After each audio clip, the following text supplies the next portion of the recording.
मित्रों, जिस शख्सियत के विचार आप सुनने जा रहे हैं, उनकी सोच और उनके क्रांतिकारी विचार अंतर्राष्ट्रीय स्तर पर सराहे जाते हैं।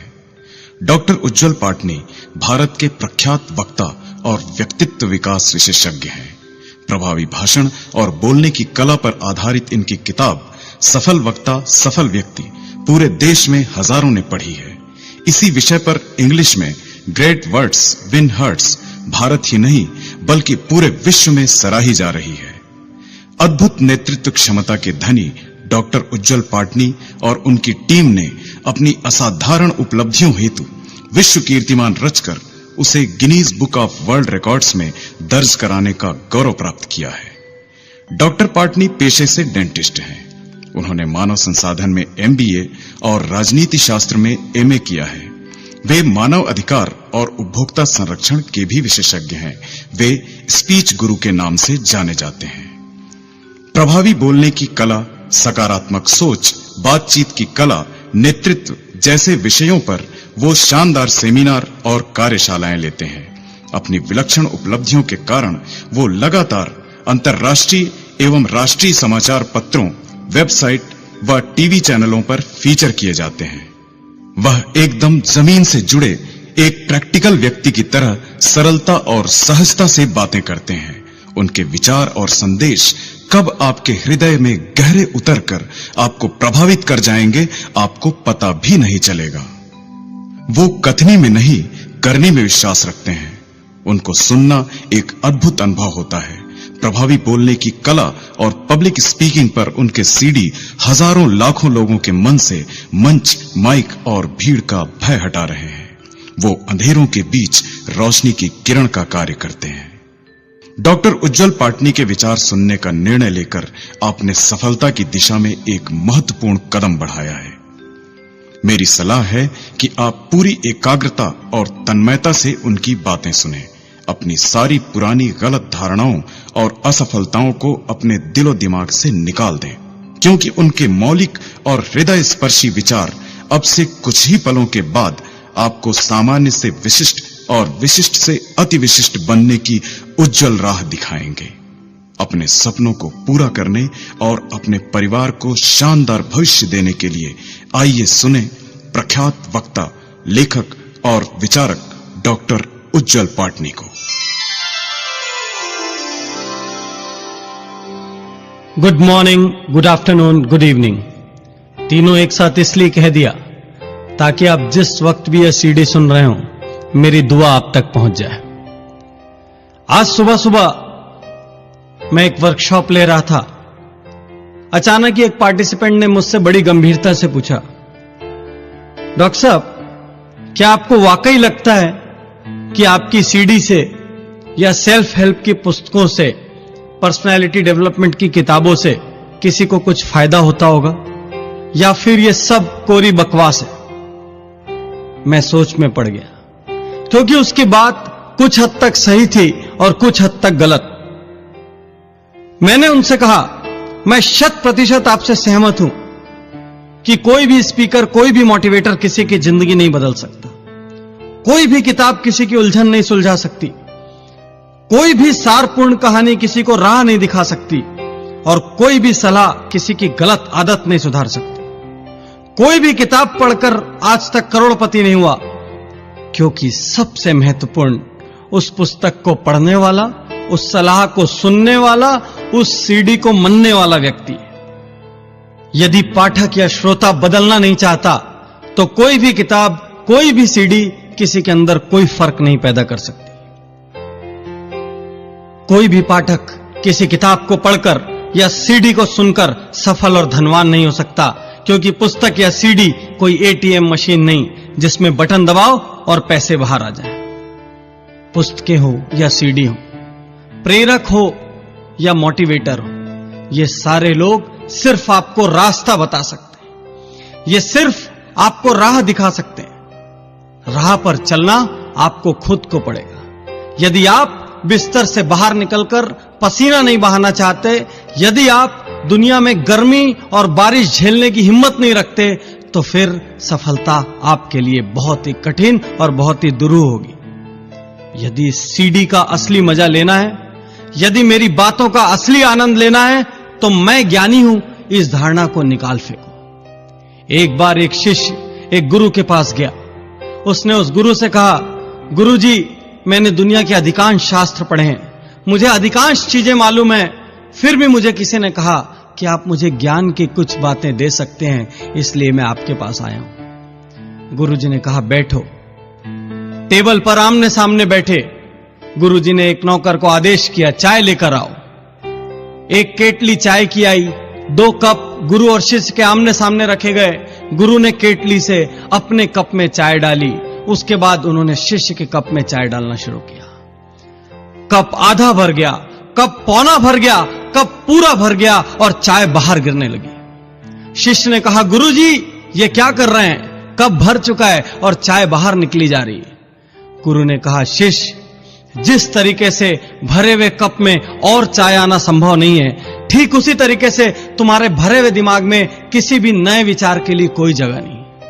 तो यदि तुमको जीवन में कुछ सीखना है, यदि मुझसे कुछ पाना चाहते हो, तो सबसे पहले अपना दिमाग खाली करके आओ। हम सब की सबसे बड़ी परेशानी यही है, हमारा दिमाग पहले से इतने सारे विचारों से भरा हुआ है।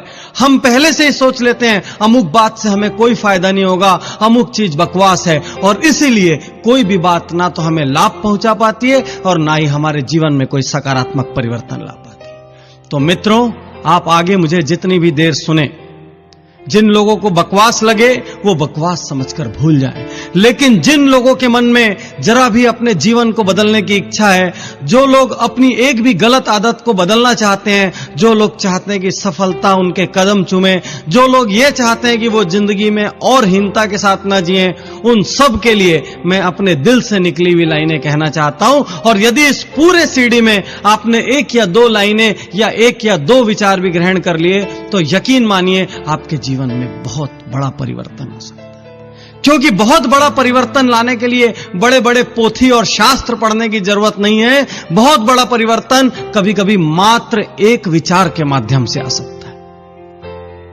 मित्रों, यदि जीवन में सफलता पाना है, यदि जीवन में आगे जाना है, तो जिंदगी की प्राथमिकताएं तय करनी होगी।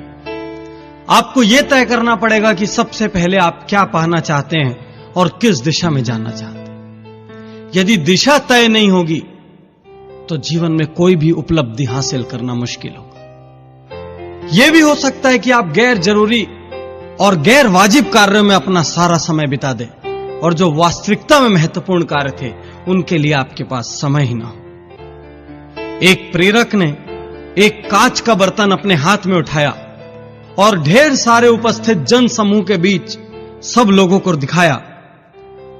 उस प्रेरक ने उस कांच के बर्तन में पत्थरों के बड़े बड़े टुकड़े डाले और वो बर्तन भर गया। प्रेरक ने उपस्थित लोगों से पूछा, क्या इस बर्तन में कुछ और आने की जगह है? उपस्थित लोगों ने जवाब दिया, नहीं, इसमें कुछ भी और नहीं आ सकता क्योंकि ये पूरा भर चुका है। प्रेरक ने कुछ नहीं कहा। प्रेरक ने छोटे आकार के कंकड़ उठाए और बर्तन में डालना शुरू किया। धीरे धीरे ढेर सारे कंकड़ उस कांच के बर्तन में पत्थरों के बीच अपनी जगह लेते चले गए। फिर से प्रेरक ने पूछा, क्या अब इन कंकड़ों के बाद और कुछ इस बर्तन में आ सकता है? अधिकांश ने जवाब दिया, नहीं, अब तो बिल्कुल भी गुंजाइश नहीं है, यह 100% भर चुका है। प्रेरक ने फिर से उस कांच के बर्तन को उठाया और उसमें रेत डालने लगा। थोड़ा बर्तन को हिलाया तो ढेर सारी रेत उन बड़े पत्थरों और छोटे पत्थरों के बीच की खाली जगह में भर गई। सारे उपस्थित लोगों के चेहरे उतर चुके थे, वो सब निरुत्तर थे। प्रेरक ने अंतिम बार फिर से कहा, क्या अब भी इसके अंदर कुछ आ सकता है? अब सारे लोग पूरी ताकत से कहने लगे, नहीं, भले ही अब तक हम गलत रहे हो, लेकिन अब तो हम गारंटी से कह सकते हैं कि इसमें कुछ भी नहीं आ सकता। प्रेरक ने फिर से कहा, मित्रों, सामान्य सोच से एक आध कदम आगे जाकर सोचोगे तो ही उत्तर मिलेगा। क्या फिर से अब इस बर्तन में और कुछ आ सकता है? उपस्थित लोगों ने 1-2 मिनट और लिया सोचने को और कहा, नहीं गुरुजी, हम पूरी तरह से समझ चुके हैं, इस बर्तन में कुछ भी और आने की जगह नहीं है। प्रेरक ने कोई जवाब नहीं दिया। चुपचाप पानी से भरा एक जग उठाया और उस कांच के बर्तन में पानी डालना शुरू किया। वह पानी बड़े पत्थर, छोटे पत्थर तथा रेत के बीच धीरे धीरे अपनी जगह बनाता चला गया। कुछ पानी उस रेत ने सोख लिया और धीरे धीरे उस बर्तन में ढेर सारा पानी आ गया। सारे उपस्थित लोग निरुत्तर थे। फिर उस प्रेरक ने कहा, मित्रों, जिस तरह से इस कांच के बर्तन में पहले बड़ा पत्थर डाला गया, फिर छोटे पत्थर और कंकड़ डाले गए, फिर रेत डाली गई, फिर पानी डाला गया, इसलिए सारी चीजें इसमें समा सकी।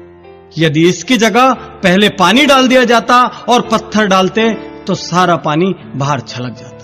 यदि पहले रेत डाल दी जाती तो रेत से यह बर्तन भर जाता और इसमें बड़े पत्थर आने के लिए कोई जगह नहीं बचती। कहने का अर्थ यह कि यदि जीवन में कुछ पाना है तो हम सब के पास उतना ही समय है और उतने ही संसाधन है, दिन में सिर्फ 24 घंटे। इन 24 घंटों के लिए जिस भी व्यक्ति ने सही प्राथमिकताएं तय की होंगी, वह व्यक्ति जरूर सफल होगा। जो लगन से, पूरी ताकत से, पूरी मेहनत से डटेगा, जुटेगा, पसीना बहाने को तैयार होगा, वो जरूर सफल होगा। लेकिन जिसकी प्राथमिकताएं गलत होगी, उस व्यक्ति की सफलता के बारे में मैं बिल्कुल भी आश्वस्त नहीं। तो सबसे पहले आपको सोचने की जरूरत है कि जीवन में इस वक्त आपकी प्राथमिकताएं सही है कि नहीं। यदि प्राथमिकताएं सही हैं तो फिर आगे हम लगन की, दिशा की और दूसरे गुणों की बात करेंगे। यहां पर यह भी जरूरी है कि आप अब तक जहां भी हो, अब तक आपने जितनी भी असफलताएं झेली हो, अब तक संसार ने आपको जो भी लेबल दिया हो, उन सारे लेबलों को आप भूल जाएं और एक नई शुरुआत करने को तैयार हो। भले ही आपकी उम्र 30 साल हो, 40 साल हो या 50 साल हो, भले ही आपने आज तक कोई महत्वपूर्ण सफलता अर्जित की हो या ना की हो, फिर भी इसका अर्थ यह नहीं कि आप आगे सफल नहीं हो सकते। आप आज उठ सकते हैं, आप आज जाग सकते हैं, आप आज दुनिया के आपके बारे में जो भी नकारात्मक विचार हैं उनको गलत सिद्ध कर सकते हैं और आप नए सिरे से अपनी सफलता की गाथा लिख सकते हैं। एक वक्ता ने एक मीटिंग में 1000 रुपए का नोट निकाला, उपस्थित जन समूह को दिखाया और पूछा, इस नोट को कौन पाना चाहता है? सारे उपस्थित लोगों ने हाथ उठाया और कहा, हम पाना चाहते हैं, हम पाना चाहते हैं। उस वक्ता ने उस नोट को मरोड़ा, उस नोट को मसला और उसके बाद सब लोगों से पूछा, अब इस नोट को कौन पाना चाहता है? सारे उपस्थित लोगों ने फिर से हाथ उठाया और फिर से आवाजें आई, हम पाना चाहते हैं, मैं पाना चाहता हूं, मैं पाना चाहता हूं। फिर उस वक्ता ने उस 1000 रुपए के नोट को जमीन पर पटक दिया, उस नोट पर रेत डाल दी, मिट्टी डाल दी, फिर से पूछा, अब इस नोट को कौन पाना चाहता है? हैरानी की बात, अब भी वो सारे हाथ उठे थे और वो सारे उठे हुए हाथ उस 1000 के नोट को पाना चाहते थे। उस वक्ता ने 1000 रुपए के नोट की इस कहानी का, इस वृतांत का सार समझाते हुए कहा कि नोट चाहे मुड़ा हो, चाहे तुड़ा हो, चाहे हाथ में हो, चाहे जमीन पर हो, चाहे उस पर मिट्टी गिर गई हो, फिर भी आप सब इसे पाना चाहते हैं, क्योंकि 1000 का मूल्य 1000 ही होता है। ठीक इसी तरीके से जिंदगी में आप कैसी भी परिस्थिति से गुजर रहे हो, कितनी भी ठोकरें खाई हो, आपका मूल्य कोई नहीं कम कर सकता, बशर्ते आप अपना मूल्य सही आंकते हो। तो सबसे बड़ा प्रश्न इस वक्त यह है, क्या आप अपना मूल्य सही आंकते हैं? क्या आप अपने आप को हीन मानते हैं? क्या आप अपने आप को दूसरों से कमतर मानते हैं? यदि आप सम्मान के साथ जीना चाहते हैं तो अपने अतीत से खुद को मुक्त कीजिए, अपने बारे में एक श्रेष्ठ राय बनाइए और पूरी ताकत से नई जिंदगी शुरू कीजिए। हर प्रकार के बहाने छोड़ दीजिए, हर प्रकार की नकारात्मक राय भूल जाइए और आज और अभी इस सीडी को सुनने के साथ साथ यह संकल्प लीजिए कि जो कुछ भी मैं कर सकता हूं पूरी ताकत और जुनून से करूंगा, चाहे कैसी भी परिस्थिति हो। और फिर आपको चिंता करने की कोई आवश्यकता नहीं, क्योंकि परिणाम हमेशा आपकी उम्मीद से बेहतर होंगे और फिर परिस्थितियां खुद झुककर आपको सलाम करेगी, क्योंकि दोस्तों, चढ़ते सूरज की आराधना सारा संसार करता है। सफलता के रास्ते पर चलने के लिए आपको अपने दैनिक जीवन में झांकना होगा। आप कितने बहाने बनाते हैं, आप कैसी भाषा का प्रयोग करते हैं, मैं हमेशा अपने वर्कशॉप्स और सेमिनार्स में पार्टिसिपेंट से कहता हूं, चाहे मैं देश के किसी भी कोने में क्यों ना हूं, कुछ वाक्यों को तलाक देना होगा। अपनी दैनिक जीवन में दैनिक भाषा पर गौर करिए। जिन वाक्यों की मैं बात करने जा रहा हूं, यदि इन वाक्यों का आप उपयोग करते हैं, यदि ये वाक्य आपकी बोली का हिस्सा है, यदि ये कार्य आपकी आदतों का हिस्सा है, तो आपको इनको तलाक देना होगा। तभी आप दुगनी स्पीड से मंजिल की ओर, सफलता की ओर बढ़ पाएंगे। सबसे पहला वाक्य, लोग क्या कहेंगे। अधिकांश लोग दुनिया में दूसरों के डर से नई चुनौतियां हाथ में नहीं लेते, आगे बढ़कर पहल नहीं करते। उनके मन में सिर्फ एक भय होता है, यदि असफल हो गए तो लोग क्या कहेंगे। प्रभावी बोलने की कला और इफेक्टिव पब्लिक स्पीकिंग पे पूरे भारत में मैं अलग अलग कोनों में वर्कशॉप और लेक्चर्स लेता हूं, और जब भी मैं लोगों से पूछता हूं कि माइक पर आज तक नहीं बोल पाए तो इसका सबसे बड़ा कारण क्या था, तो वो सारे लोग ये कहते हैं कि सबसे बड़ा कारण फेल होने का भय था। तो मैंने पूछा, फेल होने का भय क्या, इसका क्या मतलब। तो वो बोलते थे कि सर, हमें लगता था यदि फेल हो जाएंगे तो जो लोग सुन रहे हैं वो क्या कहेंगे, हमारे बारे में क्या इमेज क्रिएट होगी, क्या इंप्रेशन बनेगा, और इस भय से वो लोग आजीवन माइक के सामने या तो बोल नहीं पाए, और या जब भी बोले तो उनकी परफॉर्मेंस खराब हो। मित्रों, सबसे पहले इस लोग क्या कहेंगे इस वाक्य को तलाक दे दीजिए।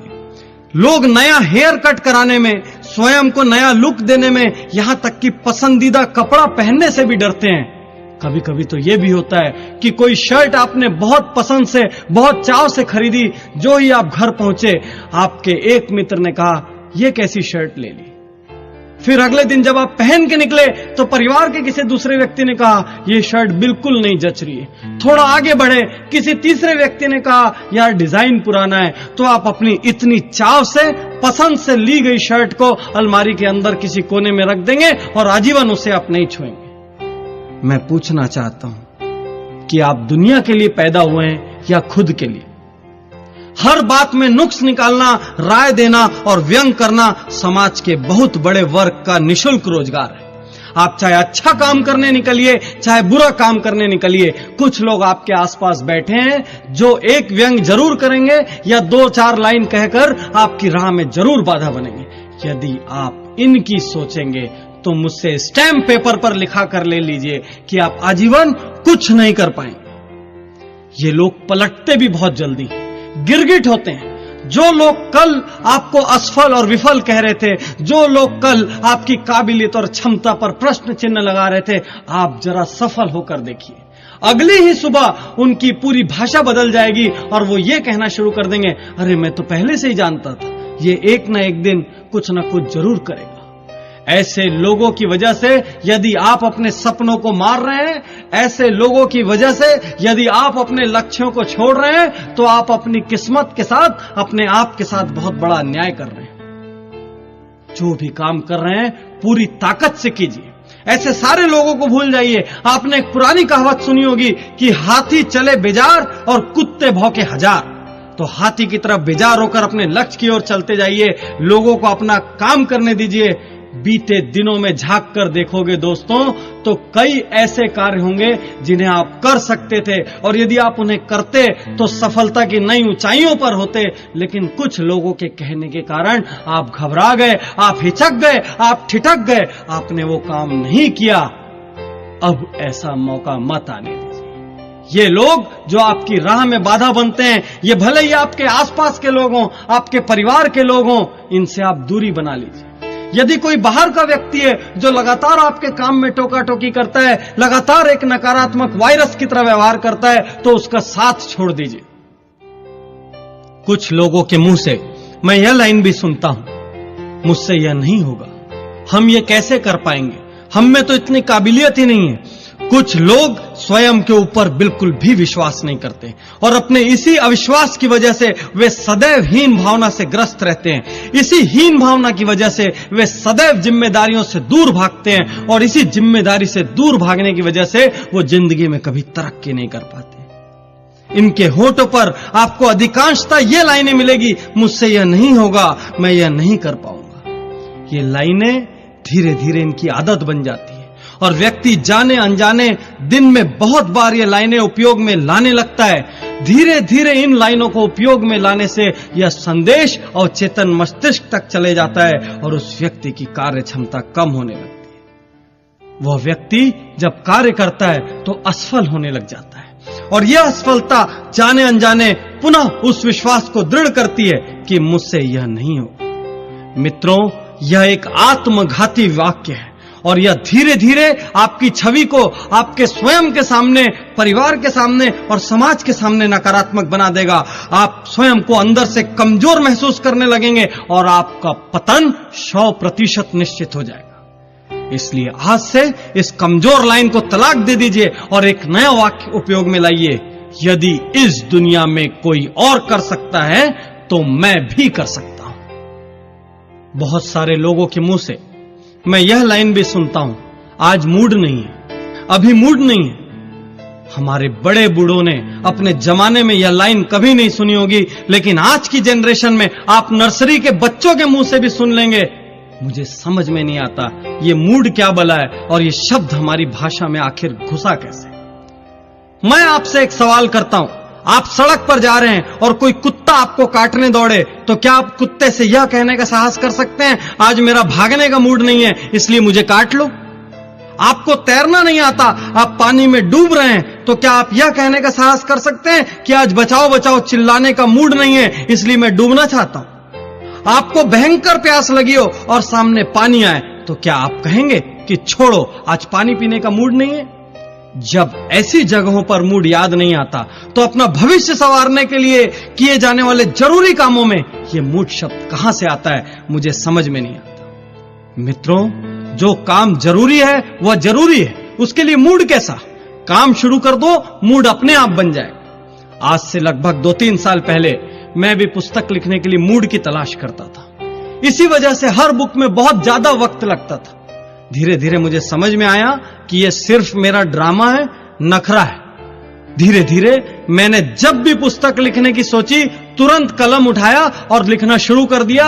यदि मन के किसी कोने में ऐसा भी लगा कि आज मूड नहीं है या छोड़ो कल लिख लूंगा, तो उस वाक्य को तुरंत मैंने दिमाग से झटक दिया। धीरे धीरे एक ऐसी स्थिति आ गई कि अब जब भी मैं पेन लेकर बैठता हूं तो अपने आप विचार मेरे दिमाग में आने लग जाते हैं। अब मुझे ना तो मूड की कोई दरकार बची है, ना ही ऐसा कोई ड्रामा करने की इच्छा बची। कुछ लोगों के मुंह से, या कह लो कि बहुत सारे लोगों के मुंह से हम यह लाइनें भी सुनते हैं, हमारा तो भाग्य खराब है, हमारा लक ठीक नहीं है। अरे भाग्य नाम की कोई चीज इस दुनिया में है या नहीं, इस सदियों पुराने विवाद में मैं नहीं पड़ना चाहता, लेकिन मैं इतना जरूर जानता हूं कि इस दुनिया में बहुत कम लोग ऐसे हैं जो पूरी मेहनत, पूरी ईमानदारी, पूरी ताकत, पूरी बुद्धि से सही दिशा में काम कर रहे हैं और फिर भी उन्हें सफलता नहीं मिल रही। अधिकांश लोग जो असफल हैं वो ऐसे लोग हैं जो कहीं ना कहीं बहानेबाजी बना रहे हैं, जो कहीं ना कहीं पूरी लगन से अपना काम नहीं कर रहे हैं, या फिर जिनकी दिशा गलत है। मित्रों, यदि आप सही दिशा में मेहनत कर रहे हो तो हो सकता है कि आपको ऊंचाई उतनी ना मिले, लेकिन एक बात तय है कि आप असफल तो बिल्कुल नहीं होंगे। भाग्यवादी लोगों से मैं एक बात और कहना चाहता हूं कि भाग्य चाहे अच्छा हो या बुरा, मेहनत तो दोनों स्थिति में करनी पड़ेगी। क्योंकि यदि भाग्य अच्छा है और आपने मेहनत चालू रखी तो आपको डबल सफलता मिलेगी, और भाग्य यदि खराब है और आपने मेहनत चालू रखी तो आपकी असफलता का प्रतिशत कम हो जाएगा। किसी भी सूरत में मेहनत का महत्व कम नहीं होता। डटना तो हर हाल में होगा, जुटना तो हर हाल में होगा। इसलिए मैं आपसे सीधी सीधी और खरी खरी बात कहता हूं कि बैठकर रोने की बजाय, किस्मत चमकने का इंतजार करने की बजाय, ज्योतिषियों का चक्कर लगाने की बजाय, हवन पूजा पाठ और कर्मकांड कराने की बजाय, उंगलियों में अलग अलग रंगों के पत्थर पहनने की बजाय उठिए, बाहर निकलिए, पसीना बहाइए, पूरी ताकत और समर्पण से अपने कार्य में जुट जाइए। भाग्य को अपना काम करने दीजिए और आप अपना काम कीजिए। आप देखेंगे कि धीरे धीरे अपने आप भाग्य और परिस्थितियां आपके अनुकूल होने लग जाएगी। यदि आप बार बार अपनी भाषा में यह भाग्य शब्द का प्रयोग कर रहे हैं तो ज्यादा संभावना इस बात की है कि आप बहानेबाजी कर रहे हैं और अपने भविष्य को धोखा दे रहे हैं। ढेर सारे लोगों के मुंह से यह लाइन भी सुनने में आती है, कल कर लूंगा, परसों कर लूंगा। कुछ लोगों को जब भी जिम्मेदारी का काम बतलाया जाता है वो तुरंत कहते हैं तबीयत ठीक नहीं लग रही है, आज व्यस्त हूं। खास बात यह है दोस्तों कि ऐसे लोगों का कल कभी नहीं आता। ऐसे लोगों को काम सौंपने के पहले ही हमारे मन में शंका पैदा हो जाती है कि यह काम होगा कि नहीं। ऐसा नहीं है कि ये काम करने में असमर्थ होते हैं या अयोग्य होते हैं, लेकिन उनमें एक अजीब सा ढीलापन होता है। ऐसे लोग बिस्तर पर लेटकर टीवी देखते हुए, मोबाइल पर बात करते हुए या गेम खेलते हुए सारा दिन निकाल देंगे, लेकिन जब आप उनसे कार्य की प्रगति के बारे में पूछेंगे तो वे कहेंगे कि आज नहीं हो पाया। क्यों नहीं हो पाया, क्यों नहीं कर पाए, इसके बारे में कोई ठोस जवाब नहीं, लेकिन उनके चेहरे पर आपको कोई पश्चाताप का भाव ही नहीं मिलेगा, क्योंकि वो बहाने भी बहुत स्मार्टली बनाते हैं। हैरानी और अचरज की बात तो यह है कि ऐसे बिजी विदाउट वर्क लोगों की वजह से दुनिया भरी पड़ी है, और ये सारे योग्य लोग अपनी इन्हीं आदतों की वजह से, इसी भाषा की वजह से अयोग्य होते चले जा रहे हैं। कुछ लोग तो सिर्फ काम याद ना रख पाने के कारण रात दिन दूसरों की डांट सुनते हैं। यदि आपकी भी ऐसी आदतें हैं तो संभल जाइए, आज ही बैठिए, शांति से अपनी बोली और सोच पर गौर कीजिए। क्या आप भी इन 5 वाक्यों में से किसी का काफी प्रयोग करते हैं? क्या इनमें से भी कुछ आदतों ने आपको जकड़ रखा है? यदि जकड़ रखा है तो तुरंत आज और अभी इन वाक्यों को छोड़ने का निर्णय लीजिए, इन आदतों को छोड़ने का निर्णय लीजिए, और फिर से मत टालना कि अगले हफ्ते से छोड़ दूंगा या 1 महीने में छोड़ दूंगा, क्योंकि मित्रों किसी भी शुभ कार्य के लिए कोई मुहूर्त खराब नहीं होता, और हर वो दिन शुभ होता है जब इंसान कुछ अच्छा करने की ठान ले और अच्छा करने के लिए निकल पड़े। जब मैं सीडी को रिकॉर्ड कर रहा था उस वक्त मेरी टीम के एक एसोसिएट मेरे साथ बैठे थे। उन्होंने मुझसे एक लाइन कही कि सर, जिस तरह से कंप्यूटर में एंटी वायरस सीडी होता है उसी तरीके से आप इसको एंटी बहाना सीडी का नाम दे दो, क्योंकि आपने इस पूरी सीडी में बहाना बनाने वालों पर जमकर प्रहार किया। मैं ये बात दिल से कहता हूं कि व्यक्तित्व की यदि कोई सबसे बड़ी बीमारी है तो वो बहानाइटिस है, एक्सक्यूजाइटिस है, और इसी बीमारी के कारण बहुत से काबिल लोग अपनी योग्यताओं के साथ अन्याय कर रहे हैं। मेरे अनुसार जब भी कोई इंसान बहाना बनाता है तो उसे खुद पे शर्मिंदगी महसूस करनी चाहिए, क्योंकि वो किसी और को नहीं वरन खुद को धोखा दे रहा है। अक्सर लोग बहानों से विफलताओं को ढक कर रखते हैं, मजबूत तर्क बनाकर पेश करते हैं, जिससे साबित हो सके कि दूसरों के मुकाबले उनके सामने ज्यादा मुश्किलें थी। यदि वाकई में आप सपनों को पाना चाहते हैं, मंजिलों को छूना चाहते हैं, अपनी सपनों की दुनिया को हकीकत में बदलना चाहते हैं, तो आपको ये बहाने छोड़ने होंगे। क्या आपको भी लगता है कि आपकी दुनिया दूसरे लोगों की दुनिया से ज्यादा कठिन है? तो मैं अगले 10-15 लोगों के उदाहरण आपके सामने देना जा रहा हूं, जिनके बाद आपको यकीन हो जाएगा कि आपके सारे बहाने खोखले हैं और उनमें कोई दम नहीं है। आपका शुद्धिकरण करने के लिए सबसे पहले आपके बहानों का अंतिम संस्कार करना जरूरी है, जो कि मैं करने जा रहा हूं। मैं ऐसे ऐसे नाम आपके सामने बताऊंगा जिनके सामने आपसे ज्यादा तकलीफें थी, जिनका जीवन आपसे ज्यादा कठिन था और जिनके सामने आपसे ज्यादा मुश्किलें थी, फिर भी उन्होंने सिर्फ एक अच्छा काम किया। कोई बहाना बनाने की बजाय डटे रहे, जुटे रहे, लड़ते रहे, पूरी ताकत से, पूरी योग्यता से, बिना कोई बहाना बनाए, और इसीलिए वो आज शिखर में, और इसीलिए वो इतने महत्वपूर्ण है कि इस वक्त मैं यहां इस सीडी में उनके नाम की चर्चा कर रहा हूं। कुछ लोग एक बहाना बनाते हैं कि हमें उचित शिक्षा लेने का अवसर नहीं मिला। मित्रों, उचित शिक्षा लेने का अवसर फोर्ड मोटर्स के मालिक हेनरी फोर्ड को भी नहीं मिला था, और रिलायंस इंडस्ट्रीज के चेयरमैन धीरू भाई अंबानी को भी नहीं मिला था। फिर भी इन लोगों ने अथाह और अपार सफलता अर्जित की। कुछ लोग कहते हैं बचपन में ही मेरे पिता का देहांत हो गया था, उसके बाद मैं लगातार घर संभालने की जिम्मेदारी में डट गया। मित्रों, प्रख्यात संगीतकार A.R. रहमान के पिता का भी देहांत बचपन में हो गया था। मेरे स्वयं के पिता का देहांत भी बचपन में हो गया था। लेकिन हम में से कोई भी इन बहानों का सहारा नहीं लेता। कुछ लोग यह भी बहाना बनाते हैं कि मैं अत्यंत गरीब घर में पैदा हुआ हूं, इसलिए मुझे मौके नहीं मिले। कैसी बात कर रहे हो आप?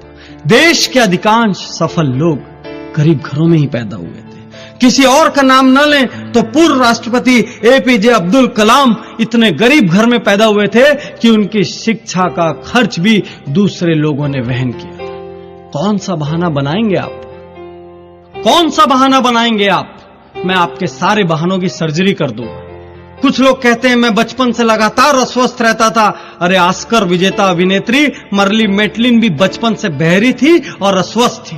कुछ कहते हैं कि मैंने साइकिल पर घूमकर आधी जिंदगी गुजारी। तो आप सुन लीजिए कि निरमा के करसन भाई पटेल जो आज करोड़पति हैं, अरबपति हैं, उन्होंने भी साइकिल पे निरमा बेचते हुए आधी जिंदगी गुजारी। कुछ लोग कहते हैं कि एक दुर्घटना में अपाहिज होने के बाद मेरी हिम्मत चली गई। तो आप जान लीजिए कि प्रख्यात नृत्यांगना सुधा चंद्रन के पैर भी नकली हैं। कुछ लोग कहते हैं कि बचपन से मेरी बुद्धि तेज नहीं थी। अरे आप यह जान लो कि थॉमस एल्वा एडिसन को बचपन में उनकी स्कूल से मंद बुद्धि होने के कारण निकाल दिया गया था और उस मंद बुद्धि व्यक्ति ने 40 से ज्यादा आविष्कार किए। कुछ लोग कहते हैं कि मैं इतनी बार हार चुका हूं कि अब हिम्मत नहीं बची। अब्राहम लिंकन का उदाहरण याद करो। 15 बार चुनाव हारने के बाद वह व्यक्ति राष्ट्रपति बना और इतिहास में स्वर्णाक्षरों में अपना नाम अंकित कर दिया। कुछ लोग कहते हैं मुझे ठीक से इंग्लिश नहीं आती। अरे आज के राजनेता लालू यादव को भी ठीक से इंग्लिश नहीं आती। वो हार्वर्ड और ऑक्सफोर्ड वाले लोगों के बीच में जाकर अपनी बात रखते हैं। कुछ लोग कहते हैं कि मुझे बचपन से परिवार की जिम्मेदारी उठानी पड़ी। स्वर साम्राज्ञी लता मंगेशकर को भी बचपन से परिवार की जिम्मेदारी उठानी पड़ी थी। यहां तक कि उन्होंने पहला गाना भी इसलिए गाया था क्योंकि उस दिन उनके घर में पैसों की सख्त जरूरत थी। कुछ लोग कहते हैं मेरी लंबाई बहुत कम है, तो देश के सुपरस्टार सचिन तेंदुलकर की भी लंबाई बहुत कम है। कुछ लोग कहते हैं मैं इंजीनियर बनना चाहता था लेकिन परिस्थितियां ऐसी हो गई कि मुझे मेरे मन की राह नहीं मिली, मैं व्यापारी बन गया। डेल कार्नेगी का नाम आपने सुना होगा, जिन्होंने how to win friends and influence people जैसी बेस्ट सेलर किताब लिखी है। वो फुटबॉल खिलाड़ी बनना चाहते थे लेकिन वो विश्व के सर्वाधिक लोकप्रिय और प्रख्यात लेखक बन गए। कौन सा बहाना बनाओगे आप? कैसा बहाना बनाओगे आप? मैं आपके हर बहाने की सर्जरी करने के लिए आपके सामने खड़ा हूं। कुछ लोग कहते हैं मैं अत्यधिक मोटा हूं, इस वजह से मुझे शर्म आती है। अरे मोटे हो तो मोटापा कम करो। अदनान सामी को देखो, इतना मोटा व्यक्ति था तब भी वो बहुत अच्छा गायक था और उसने एक दिन निर्णय ले लिया कि मुझे मोटापा कम करना है, तो उसने ऐतिहासिक रूप से अपना वजन कम करके दुनिया को दिखा दिया कि दृढ़ निश्चय हो तो सब कुछ संभव है। कुछ लोग कहते हैं मैं एक छोटी सी नौकरी करता हूं, क्या हो पाएगा? अरे धीरू भाई अंबानी, नारायण मूर्ति, ये सारे लोग छोटी छोटी नौकरियां करते थे। कोई कहता है मेरी कंपनी, मेरा व्यापार एक बार दिवालिया हो चुका है, अब मुझ पे कौन भरोसा करेगा? तो आप जान लीजिए कि जिस पेप्सी को आप बड़े चाव से स्वाद लेकर पीते हैं वह दुनिया की सबसे बड़ी शीतल पेय निर्माता कंपनी पेप्सी कोला 2 बार दिवालिया हो चुकी। कुछ लोग कहते हैं मैं डिप्रेशन में जा चुका हूं, मेरा नर्वस ब्रेकडाउन हो चुका है। तो आप जान लीजिए कि डिज्नीलैंड बनाने के पहले वॉल्ट डिज्नी का भी 3 बार नर्वस ब्रेकडाउन हुआ था। कुछ लोग उम्र का बहाना बनाते हैं, उम्र बहुत ज्यादा हो चुकी है। तो आप ये जान लीजिए कि विश्व प्रसिद्ध केंटकी फ्राइड चिकन के मालिक ने 60 साल की उम्र में पहला रेस्टोरेंट खोला था और उस दुनिया में उनके पास रेस्टोरेंट की श्रृंखला है।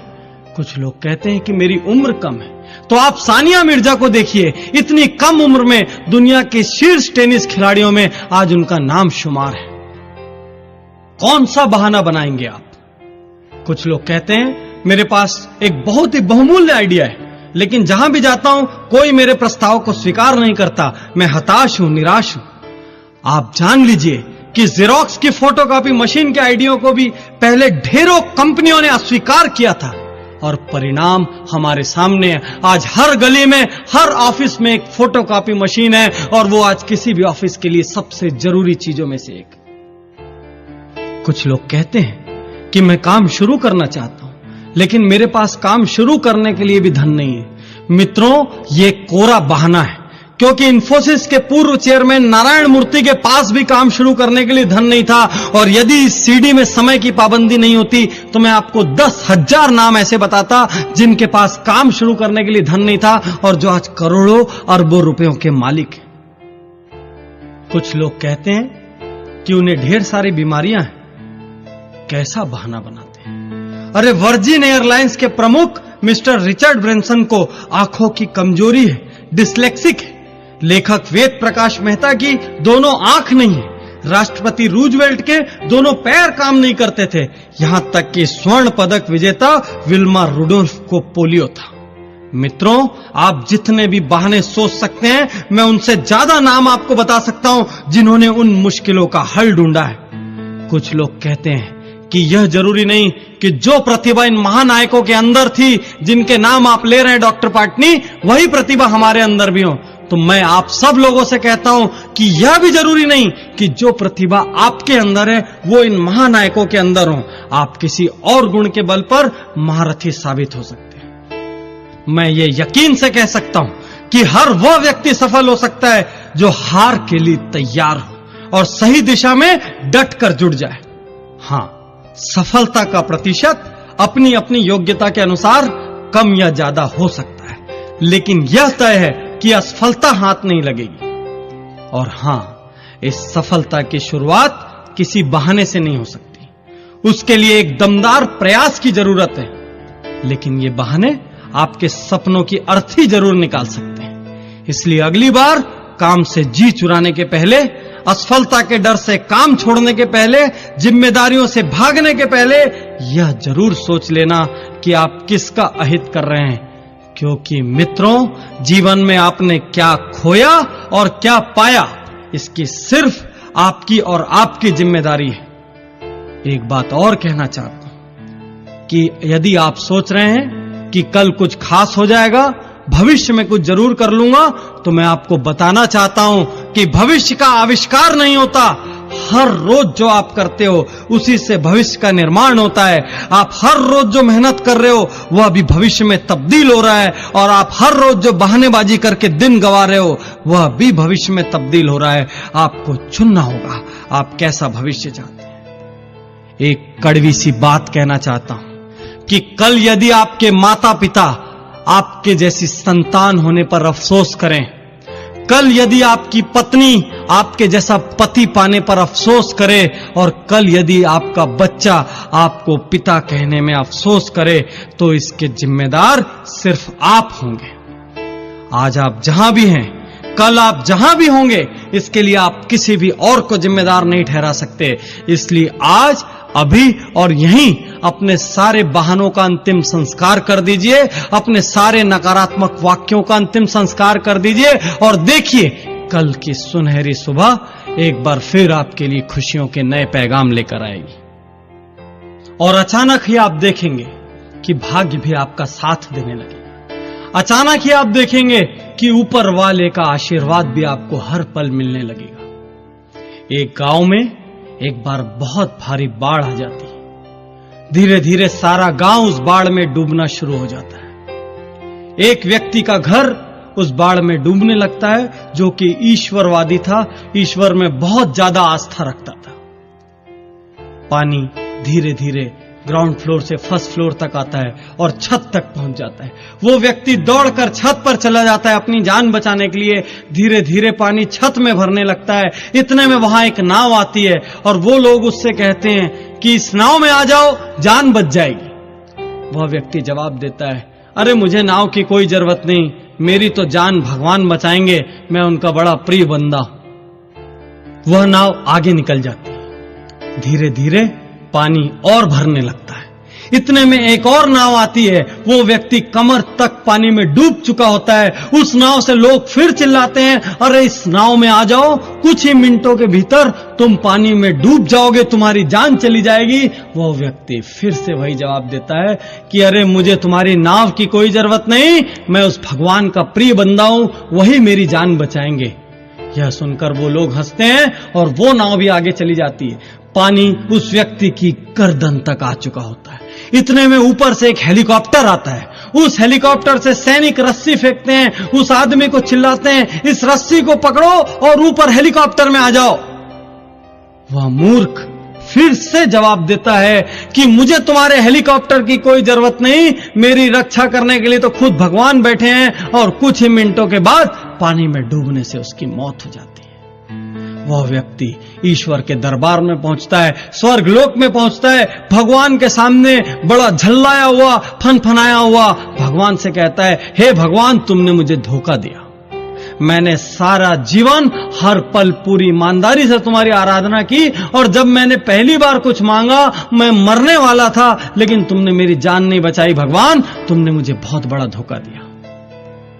भगवान कहते हैं, अरे मूर्ख, तेरे घर जो 2 नाव और 1 हेलीकॉप्टर आया था वो मैंने ही भेजा था। मैं बहुत सारे अलग अलग रूप में तुझको बचाना चाहता था, लेकिन यदि तू ही नहीं बचना चाहेगा, आलस्य करके बैठा रहेगा, ठंडा होकर बैठा रहेगा, तो फिर मैं भी तेरी कोई मदद नहीं कर सकता। मैंने तुझे 3 बार बचने के रास्ते दिए, लेकिन तू स्वयं बचने के लिए कर्म नहीं करेगा तो मैं भी तेरी कोई मदद नहीं करूंगा, यह सच जान ले। तो मित्रों, सार यह है कि ऊपर वाला भी कर्म वीरों की मदद करता है। यदि आप हाथ पर हाथ रखकर भाग्य के भरोसे अपने घर पर बैठे हैं तो उठ जाइए, बाहर निकल आइए। जैसे ही आप मेहनत शुरू करेंगे, वैसे ही आप देखेंगे कि परिस्थितियां आपके अनुकूल होगी। वैसे ही आप देखेंगे कि ईश्वर की सत्ता की कोई अदृश्य शक्ति अचानक ही आपकी मदद को दौड़ पड़ेगी और आपके राह में आने वाली मुश्किलें कम होती चली जाएगी, संकटों के बादल छटने लगेंगे।